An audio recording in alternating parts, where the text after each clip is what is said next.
Good morning. কি ব্যাপার গো, তুমি চা নিজেই খেতে আরম্ভ করে দিয়েছো?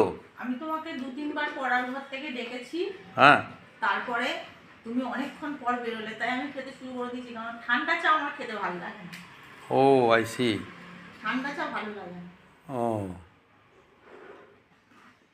ঠিক আছে, কিন্তু চাটা তো খাওয়ার সময় একসঙ্গে না বসে খেলে হয় না, এটাই তো শুনেছি, সেই জন্যই বলছি। তাছাড়া এই চাটা না বেশি ফুটে গেছে বলে কম হয়ে গেছে। ও মা, চা। পরিমাণে কম, আমার বেশ 1 কাপ ভর্তি ভর্তি ভালো লাগে। আর একবার পরে খাবো। ও,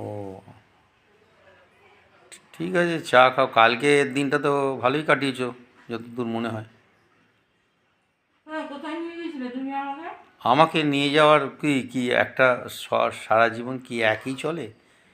মানে ভগ বলতে ভগ চাইছো তোমার সঙ্গে না অন্য কারোর সঙ্গে কালকে গেলে ভালো হতো? না না, তা না। হ্যাঁ, অন্য কারোর বলতে ভগবান শ্রীকৃষ্ণ তো সবার সঙ্গে সবসময় রয়েছে। ও, সীতার তুমি তুমি অন্য কারোর সঙ্গে গিয়েছিলে? না, দেখো, ব্যাপারটা হচ্ছে এরকম নয়। ব্যাপারটা হচ্ছে যে আমি তোমাকে ভগবান, কোনো এক ভগবানের কাছে তো নিয়ে গেছিলাম। সে তো ঠাকুরের কাছে সন্ধ্যাবেলা নিয়ে তার গেছে হংসেশ্বরী মন্দিরে। আরে, ভালোবাসা মানে তো একমাত্র ভগবানকে ভালোবাসলেই ভালোবাসা হয়, আর বাকি ভালোবাসা তো জাগতিক ভালোবাসা। ও ভালোবাসার কোনো মূল্য নেই, আজ আছে কাল নেই। ঠিক আছে? ভালোবাসা ছাড়া আর আছে কি, একটা গান আছে না?